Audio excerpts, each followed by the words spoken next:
Halo, Assalamualaikum warahmatullahi wabarakatuh, dan salam 24 jam. Selamat pagi, siang, dan sore. Kami mengucapkan terima kasih banyak buat kamu semua yang udah mampir ke channel Infinite Audit. Dan kali ini kita bakal discuss di series keempat diskusi kita di Infinite Audit Talks tentang satu hal yang mungkin kalau kita bicara tentang auditing atau kita bicara tentang dunia pengawasan ini tuh kayak jadi backbone-nya banget nih, yaitu adalah audit evidence. Karena nggak mungkin dong kita melakukan satu judgment, kita melakukan satu penilaian atas suatu hal tanpa adanya bukti-bukti yang mungkin kita nilai cukup. Nah, di sini aku dan Mbak Iim bakal diskusi banyak terkait dengan apa sih sampai dengan mungkin sebenarnya bukti audit yang kayak gimana sih yang bisa kita anggap sebagai bukti yang berkualitas atau bukti yang baik atau bukti yang cukup gitu. Lalu kemudian kita juga bakal elaborasiin contoh-contoh famous problem di dalam hal audit evidence ini dan juga selecting items for the testing. Nah, first thing first, pasti kita harus tahu dulu nih audit evidence itu tuh apa sih dan sebetulnya uh, apa aja sih sebenarnya yang perlu untuk kita pertimbangkan dalam menentukan bukti-bukti audit atau audit evidence ini. Nah, hal yang paling pertama yang perlu kita tahu bahwa dalam memutuskan sebuah bukti audit itu adalah satu hal yang memang sebetulnya apa ya uh, penting gitu. Kita harus mempertimbangkan beberapa hal. Hal yang pertama adalah competence dari si bukti tersebut, lalu sufficiency-nya, dan ada yang namanya kita harus mempertimbangkan satu efek gabungan atau combined effect dan persuasiveness and juga cost. Nah, di sini aku pengen discuss dulu nih pertama. Kalau kita bicara tentang sebuah audit program kan kita tahu sebagai sebuah apa ya prosedur-prosedur audit tertentu untuk keseluruhan proses audit. Nah, si audit prosedur ini turun lagi merupakan rincian-rincian instruksi untuk mengumpulkan jenis bukti audit yang diperoleh pada suatu waktu tertentu saat berlangsungnya proses audit. Nah, kita tahu nih kalau misalkan kita sebagai seorang auditor menggunakan berbagai jenis audit prosedur untuk bisa diformularisikan menjadi satu audit programs untuk bisa support tujuan dari audit itu sendiri gitu. Nah, banyak banget hal yang mau kita bahas, tapi sebelumnya kita bakal start dari paling basic dulu nih. Tadi mungkin kayak teaser sedikit apa dan gimana audit evidence itu bisa kita kumpulin. Nah, aku pengen diskusi ini sama Mbak Iim. Mbak, sebenarnya kenapa sih kok kita perlu untuk ngumpulin audit evidence dalam satu proses pengawasan? Oke, thank you Bunga. Seperti biasa sudah memperkenalkan permasalahan yang akan kita bahas hari ini, yaitu audit evidence. Ini tema yang menarik banget, benar, karena jadi backbone-nya ya, Bung. Dari proses audit ya kita ngumpulin bukti audit gitu kan. Nah, bukti audit ini sendiri kan adalah semua informasi yang kita kumpulkan, seorang auditor kumpulkan untuk sampai ke kesimpulannya gitu kan. Dari kesimpulan audit itu sendiri. Lalu kenapa sih itu penting? Yang pertama jelas ya, pasti karena ada di standar, kita sebagai auditor itu nggak boleh asal mengambil kesimpulan, pasti ada dasarnya, ada base-nya gitu ya. Nah, pernyataan standar bahwa untuk mengevaluasi kita perlu mengumpulkan bukti audit untuk dievaluasi itu jadi hal yang paling dasar ya, kenapa kita ngumpulin bukti audit. Selain tentu kalau mau memformulasikan hasil audit, kita ya butuh kan apa sih yang dinilai, apa yang dievaluasi, ya bukti audit itu kan untuk sampai pada hasil audit gitu. Jadi ya dari proses audit kita, ujungnya adalah hasil audit, tentu kita dalam prosesnya harus ngumpulin bukti audit kan untuk mendukung itu. Selanjutnya karena sebenarnya asersi manajemen bahwa laporannya sudah baik, sudah akurat dan sebagainya itu perlu diuji kan gitu. Nah, untuk meyakinkan asersi itu kita gunakan bukti-bukti audit untuk meyakinkan kita sebagai auditor bahwa asersi manajemen itu sudah benar. Dan terakhir mungkin karena ada resiko deteksi ya. Jadi semakin kita tidak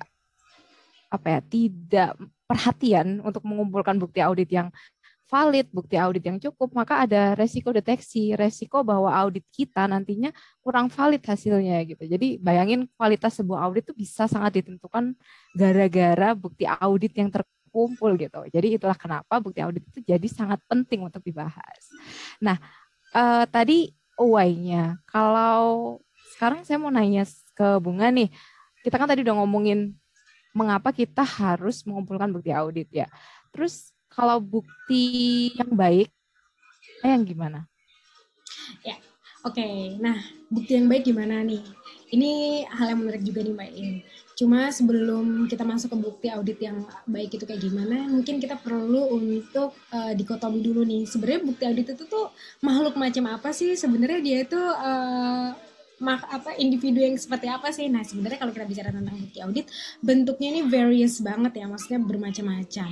Cuma secara umum biasanya yang banyak sekali digunakan oleh seorang auditor, baik itu internal maupun eksternal, bentuknya ada dokumentasi sebagai evidence, lalu kemudian ada analytical procedure. Of course, itu pasti kita bakal banget sering banget ya melakukan reperformance, observation, kayak gitu-gitu. Nanti ada juga yang namanya physical examination. Of course, itu tidak bisa dilakukan untuk semua jenis audit ya, tapi ini merupakan satu bentuk yang umum juga untuk dilakukan. Dan last but not least juga kita bisa menggunakan confirmation result atau hasil konfirmasi kita terhadap pihak internal yang terkait ataupun pihak eksternal yang mungkin mengetahui untuk bisa dijadikan penguat keyakinan kita untuk menjadi suplemen audit evidence kita. Nah, kalau kita udah tahu nih sebenarnya makhluk apa sih bukti audit ini atau audit evidence ini, maka kita bisa mulai memilah-milah nih atau meranking nih sebenarnya bukti audit yang kayak gimana sih yang kita sebagai auditor tuh bisa rely on, yang kita tuh bisa bergantung padanya gitu. Karena memang kita anggap si bukti audit ini berkualitas atau memang si bukti audit ini cukup baik gitu. Nah, bukti audit yang baik tadi aku udah sempat kasih teaser sedikit, itu memenuhi beberapa kriteria. Hal yang pertama adalah competence. Jadi bukti audit yang kompetens ini adalah bukti audit yang memang bisa dipercaya oleh si orang yang menggunakannya, dalam hal ini auditor, atau bisa diyakini kebenarannya. Jika bukti audit ini dianggap memiliki kompetensi yang tinggi, maka si bukti ini tuh bisa betul-betul meyakinkan auditor bahwa mungkin satu hal yang dia anggap sebagai hipotesa itu bisa diperkuat atau justru dibantah kayak gitu. Nah, indikator dari bukti audit yang relevan tuh kayak gimana sih Kak? Nih real-realnya aja deh Kak. Nah, kalau kita bicara tentang bukti audit yang kompeten, tadi first thing first kompetens ya, itu kita harus tahu bahwa si bukti audit ini tuh relevan. Relevan dengan apa? Relevan dengan memang kondisi apa yang mau kita lihat gitu.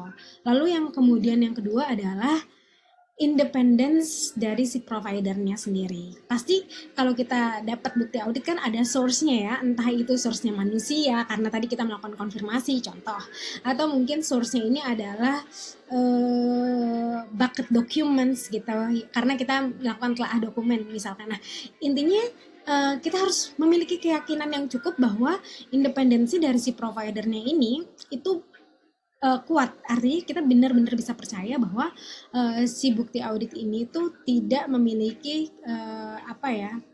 kecenderungan yang membuat dia tuh kayak ini seolah-olah disiapkan untuk bisa menjawab tuduhan A, B, dan C kayak gitu-gitu. Jadi bersih dari yang bersih dari yang hal-hal seperti itu.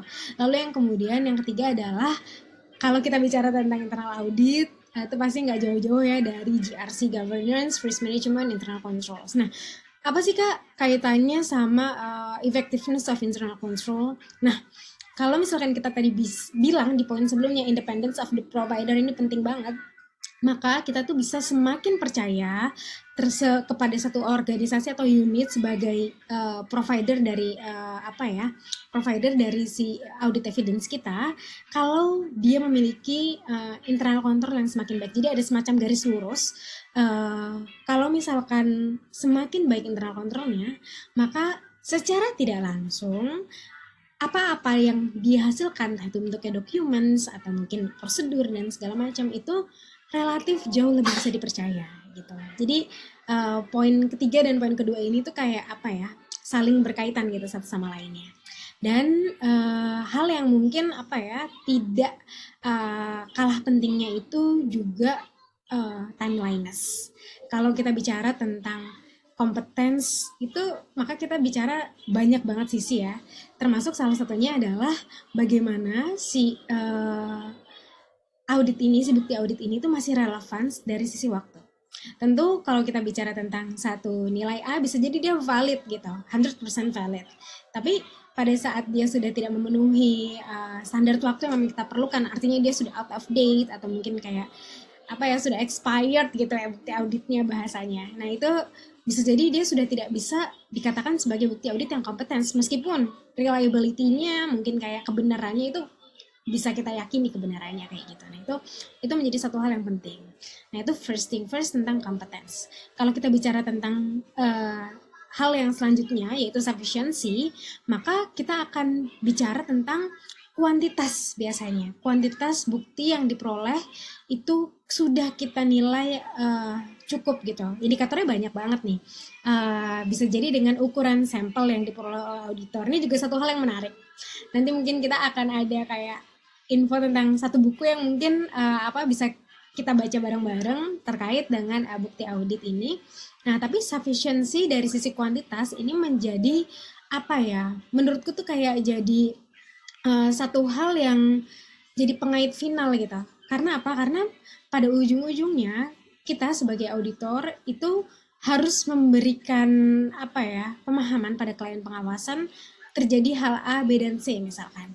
Nah, tapi bagaimana mungkin kita bisa memberikan keyakinan tersebut kepada pihak lain apabila kita tidak mampu untuk bisa memprove, kita ini mendapatkan bukti ini, kita mendapatkan keyakinan ini dari sampling yang mungkin dianggap tidak bisa memenuhi standar gitu. Nah ini menjadi satu faktor yang mungkin paling penting yang bisa kita mention gitu terkait dengan menentukan seberapa besar sih sebenarnya atau seberapa banyak sih sebetulnya kita harus mengumpulkan si audit evidence ini. Tadi Mbak Iim juga udah sempat mention tentang kemungkinan salah saji. Nah, of course di poin ini menjadi semakin penting lagi nih karena ini bakal menurunkan level atau kemungkinan dari salah saji yang bisa bisa dilakukan gitu.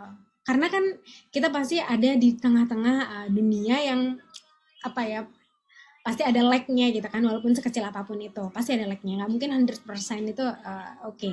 Nah di sini kita tuh kayak bisa memprove yang si titik kurangnya ini tuh dengan menggunakan ukuran sampel yang mungkin kita anggap sufficient secara quantity gitu. Nah kalau kita bicara tentang sufficient ini sebetulnya memang kalau in general kita pasti bicara tentang quantity, tapi kayak quality juga bisa support dari sufficiency.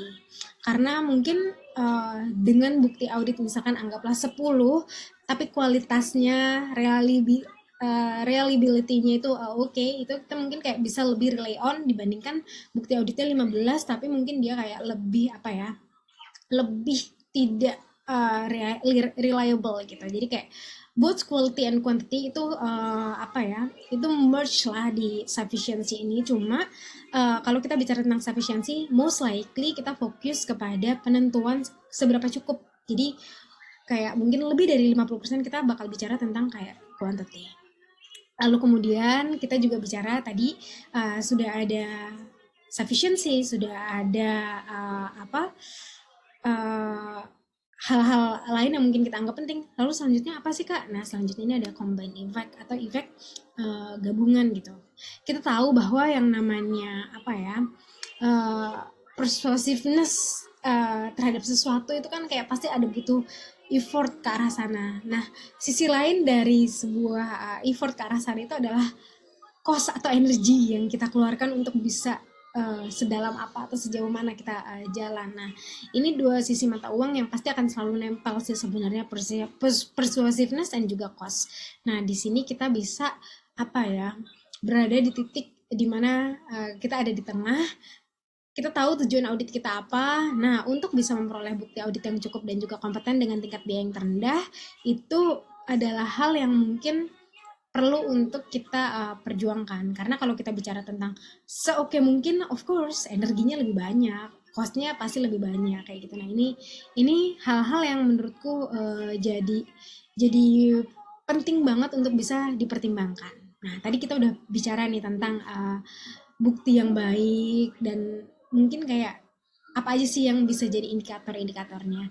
Sekarang aku pengen diskusi lebih dalam lagi terkait dengan kualitas bukti dan mungkin nanti akan bisa apa apa ya mention dikit juga terkait dengan audit program. Nah, gimana sih Mbak bukti-bukti yang mungkin dinilai uh, as a quality evidence gitu, maksudnya bukti-bukti yang memang berkualitas, bukti-bukti yang memang oke gitu. Ada nggak sih Mbak indikator-indikator khusus atau mungkin kayak semacam apa ya uh, key inilah ya key factors yang bikin kita decide oh ya ini oke, ini nggak oke gitu.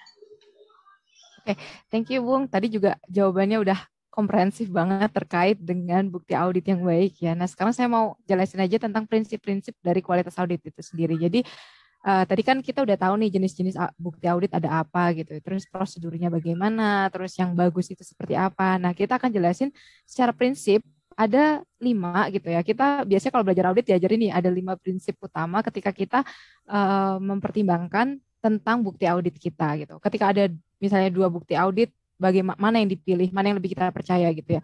Itu kan bisa jadi hal yang tricky di dunia nyata gitu ya. Nah, ini ada prinsipnya gitu. Prinsip yang pertama, pasti juga teman-temannya auditor udah familiar bahwa sumber eksternal itu lebih dipercaya daripada sumber internal. Ini jelas ya. Jadi ketika kita mendapatkan bukti audit dari pihak luar gitu ya, di luar perusahaan itu bisa kita yakini lebih dari internal. Dan prinsip yang kedua adalah bukti yang disiapkan oleh auditor juga lebih kuat daripada bukti yang disiapkan oleh internal gitu. Jadi urutannya eksternal dulu nih, bukti eksternal, terus bukti yang dikumpulkan auditor, terus bukti internal gitu ya.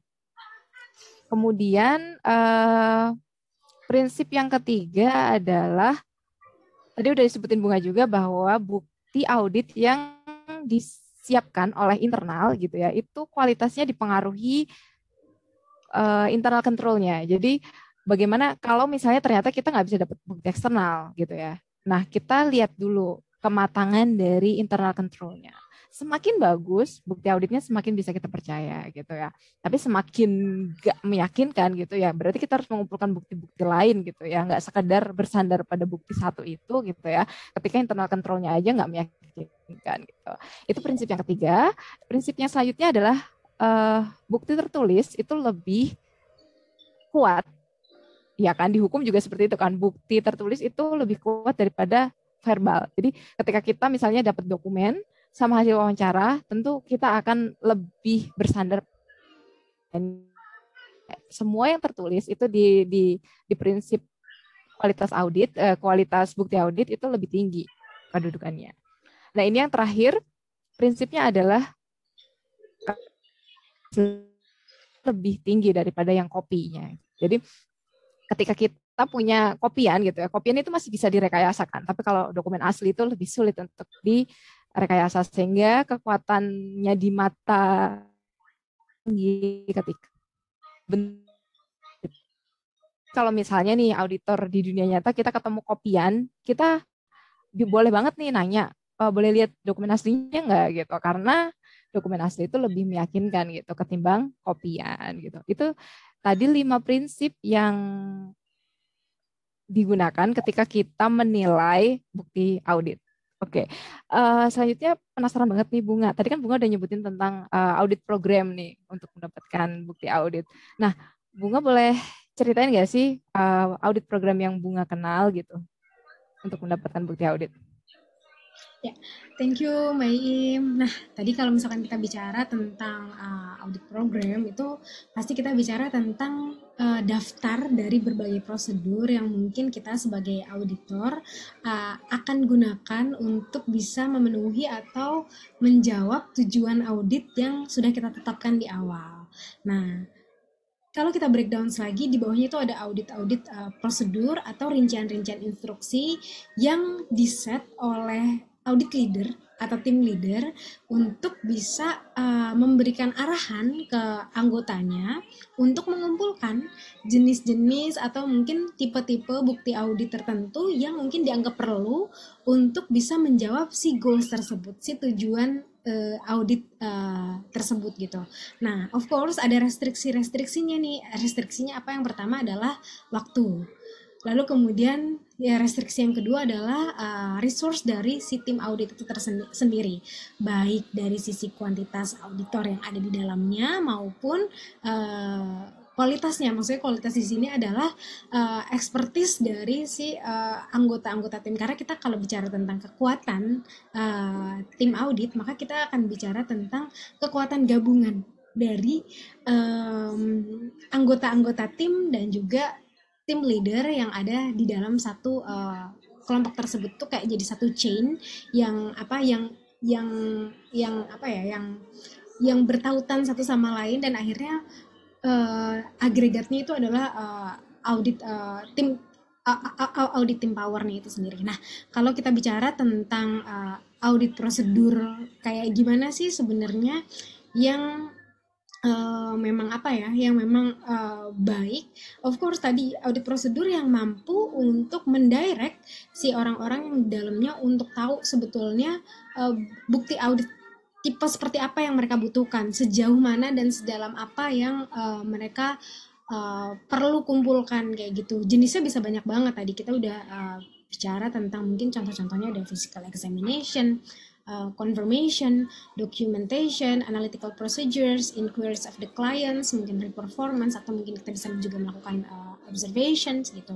Nah, cuma semua itu tadi di ranking gitu. Mungkin kalau tadi Mbak Aim bicara tentang mungkin mirip juga dalam hukum gitu. Nah, ini mungkin kita bicara hukum itu hukum perdata gitu. Karena kalau misalkan di perdata documentation itu tuh punya punya kedudukan yang lebih dianggap lebih bisa meyakinkan si penegak hukum dibandingkan bukti-bukti yang sifatnya mungkin kayak pernyataan saksi kayak gitu-gitu. Kita nggak bicara tentang hukum pidana karena susunannya justru terbalik. Kalau di hukum pidana kan kita bicara tentang kayak confirmation itu justru lebih penting. Nah, tapi kalau di sisi seperti ini kita bicara tentang sisi-sisi perdataannya. Nah, kalau misalkan kita tadi udah tahu jenis-jenisnya seperti apa saja yang perlu dikumpulkan, maka si tim audit leader ini akan men-set kekuatan yang dia miliki dan kemudian memutuskan mana yang mungkin dianggap lebih bisa powerful untuk bisa meyakinkan dia sebagai auditor untuk bisa menjawab hipotesis yang memang mereka sudah buat di awal. Nah, tadi aku juga mention tentang satu buku yang menarik banget dan teman-teman bisa baca. Ini ada salah satu senior kita ya Mbak ya, menulis tentang buku ini, Audit Sampling, Pemahaman dan Panduan untuk Auditor. Jadi kalau kita bicara tentang audit sampling ini kan banyak banget ya, pasti literatur opsinya itu banyak banget. Nah, tapi kalau di buku ini tuh memang dia kayak udah fokus memang untuk auditor gitu, sebuah pemahaman dan panduan untuk auditor. Bukunya diterbitkan oleh Canisius tahun 2017, ditulis oleh seorang auditor media di Kementerian Keuangan bernama Pak Widodo Lestarianto. Ini teman-teman bisa coba googling dan cari, menarik banget untuk bisa kita pelajari bareng-bareng gitu. Nah, tadi kita kayaknya udah cukup komprehensif, dan karena waktunya udah tinggal dikit, mungkin Mbak last but not least aku pengen tahu nih Mbak tentang mungkin kayak contoh-contoh ini ya Mbak, real problem atau mungkin famous problem yang pernah terjadi atau mungkin yang bisa kita pelajari, kita bisa ambil key points-nya dari situ terkait dengan audit evidence dan juga mungkin selecting items for the testing itself gitu Mbak. Silakan Mbak Iya. Oke, thank you Bung. Penjelasannya udah bagus banget ya Bung. Saya akan menjelaskan problems terkait dengan bukti audit. Jadi dunia audit tuh banyak banget ya sisi-sisi yang kayaknya problematik gitu ya. Dan kita di sini akan bahas nih, kalau secara sisi bukti audit apa sih yang dianggap cukup kontroversial atau cukup menjadi masalah gitu. Yang pertama tentu tentang seberapa banyak bukti yang harus kita kumpulkan. Itu selamanya akan jadi kayak kontroversi gitu ya. Karena itu balik lagi ke judgement setiap auditor kan, bahwa oh segini cukup atau kayak oh kita butuh lagi lebih gitu ya. Dan di dunia nyata itu nggak segampang kayak tadi saya sebutin ada 5 prinsip. Oke, ada 5 prinsip. Terus ada juga teori apa sih bukti audit yang baik. Tapi ternyata di dunia nyata ketika kita ketemu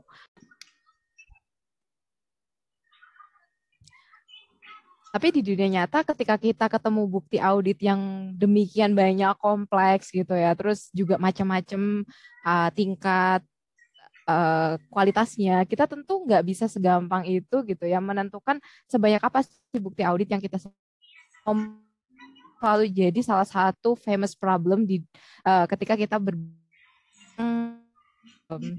bukti audit gitu ya. Nah selanjutnya nih famous problem karena kadang-kadang gitu ya, ini kalau kita melihat dari sisi auditif, bukti audit itu bisa dianggap sebagai cuman administrative burden gitu ya. Ketika auditor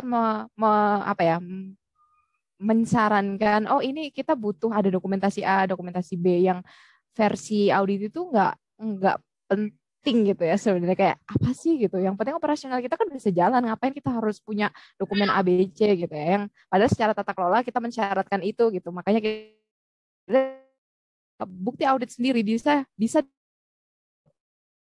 efektifnya dianggap sebagai administratif burden. Jadi ini gimana kita bridging ketika ngobrolin tentang bukti audit itu bisa bisa sama nih pandangannya gitu loh. Bukan cuma burden tapi ini juga memang ada tata kelola yang ingin kita jaga gitu ya. Apa ya? Kalau kita ngomongin problem yang famous judgment gitu ya. Judgment kita itu bisa banget karena involvement dari judgment itu sebenarnya jadi jantung dari proses audit gitu ya. Jadi proses judgment ini juga jadi cukup kontroversial gitu ketika kita bertemu ya. Apakah kita melihat dokumen kopian itu kita terus percaya gitu ketika oh dokumen aslinya susah ditemukan misalnya. Nah, itu involvement judgment kita sangat diperlukan dan itu yang apa ya yang cukup kontroversial deh ketika kita berbicara tentang bukti audit. Oke, nah itu tadi mungkin 3 famous problem terkait dengan bukti audit. Terus tadi juga Bunga udah nanya soal selecting items untuk diuji ketika kita bertemu dengan bukti audit gitu ya. Jadi selama ini kita kenal 3 jenis pemilihan dari bukti audit. Yang pertama kalau kita mau menguji semuanya gitu ya. Yang ini sebenarnya berat, ini cost-nya banyak gitu ya karena kita harus menguji semua bukti yang ada. Misalnya kalau data ya populasi datanya gitu ya. Kalau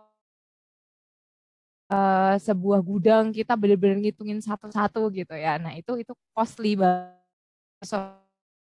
Dan sebenarnya tidak dipersyaratkan untuk menguji semuanya gitu ya. Karena nggak mungkin juga gitu loh. Kita dengan keterbatasan waktu, penugasan, dengan keterbatasan resource kita juga nggak mungkin kita menguji semuanya gitu ya.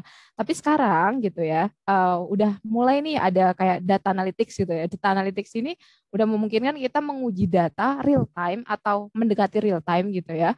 Jadi semua data yang ada di audit kita bisa kita ibaratnya bisa kita lihat satu persatu gitu ya, bisa kita evaluasi satu persatu secara otomatis gitu.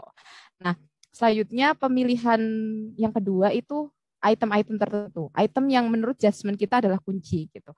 Jadi misalnya, oh oke, ketika kita mau menguji proses A, ternyata key documents atau key persons atau apa ya hal-hal kunci yang harus diperhatikan adalah ini. Nah itu involvement judgment kita sangat tinggi ya, Bung. Jadi itu ketika kita memilih item-item spesifik saja gitu, yang menurut kita kunci untuk menentukan apa ya bunyi hasil auditnya seperti apa. Nah, yang terakhir ini tadi udah Bunga sebutin juga bukunya gitu ya, audit sampling gitu ya.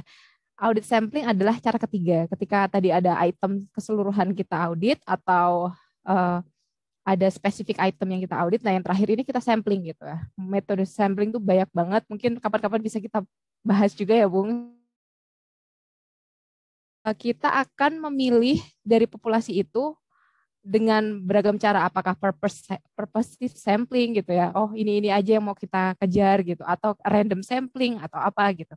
Jadi itulah 3 jenis pemilihan bukti audit gitu ya. Ketika kita punya banyak sekali populasi yang mau kita audit. Oke, Bunga, mungkin karena keterbatasan waktu juga ya. Kita kan selalu berbicara sekitar 40 menit. Jadi ini kayak udah cukup. Mungkin Bunga ada mau closing statement I think sebelum. enough sih Mbak. Dah, insya Allah apa ya? Ini bisa jadi bridging yang menarik gitu. Mungkin hal-hal yang kita bahas di sini bisa at least memberikan additional apa ya, Mbak, additional views buat teman-teman semuanya terkait dengan gimana sih kita menggunakan bukti audit untuk memberikan sebuah judgement atas hipotesis-hipotesis yang kita bangun sebagai seorang auditor. Nah, teman-teman semuanya, kalau teman-teman punya ideas atau mungkin ada pertanyaan atau hal apapun itu, suggestion untuk bisa kita bahas bareng-bareng di Infinite Talk selanjutnya, bisa banget untuk tinggalin di kolom komentar. Kira-kira isu apa ya yang menarik untuk bisa kita obrolin bersama-sama, bisa terkait dengan tata kelola, pengelolaan manajemen risiko, maupun internal control atau hal-hal lain terkait dengan dunia audit. Terima kasih banyak telah menyaksikan Infinite Audit Talks di series kali ini. Saya Gresica Bunga Silvana dan rekan saya Dari Meratun Salihat. mengucapkan terima kasih banyak dan sampai jumpa. Sampai jumpa. Salam sehat semuanya.